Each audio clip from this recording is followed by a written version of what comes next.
Here's not equal. If x is not equal to 1, we'll print that out. We use an exclamation point and an equal sign to show inequality. Now these are logical operators. This one is a logical operator and. We say here x is assigned the value of 2, y is assigned 3. If x is equal to 1 and y is equal to 3, then we'll print this out. Now here's an important part about C. C will evaluate this statement left to right across here. So C will do this test first, if x is equal to 1. Now it is not, because we assigned it the value 2.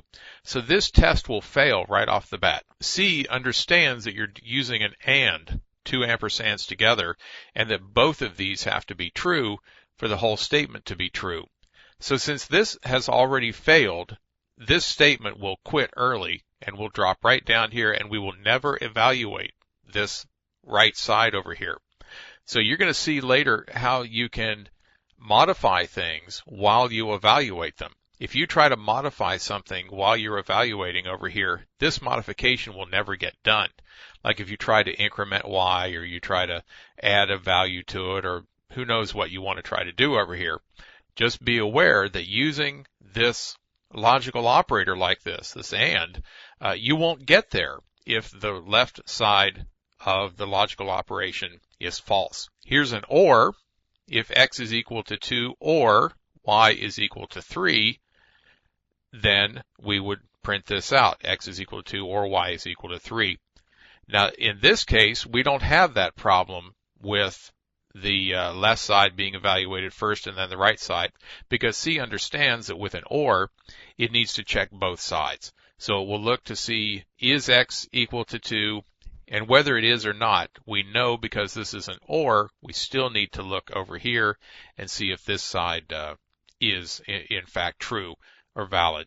And if they are both true, then we will get our printf down here, x is 2 or y is 3.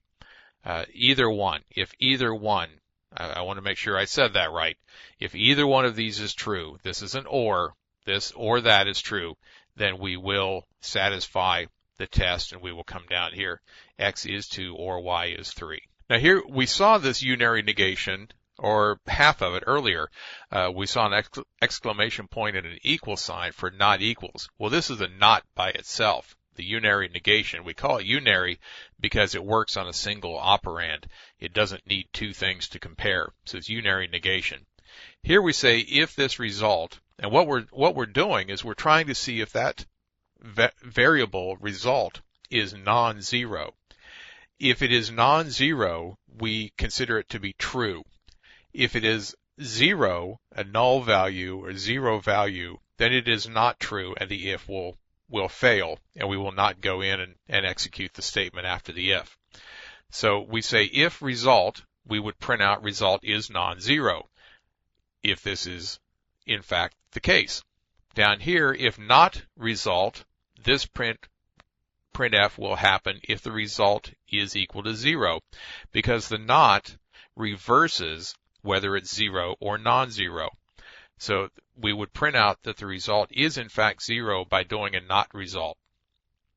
If result had the value 0 and we do a not result, the not or the negation makes this 1.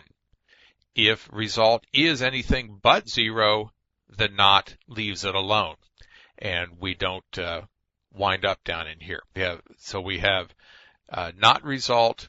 We would only get here if result were 0 in the beginning. So now we're going to move on to some other things, type conversions and all kinds of other interesting language issues.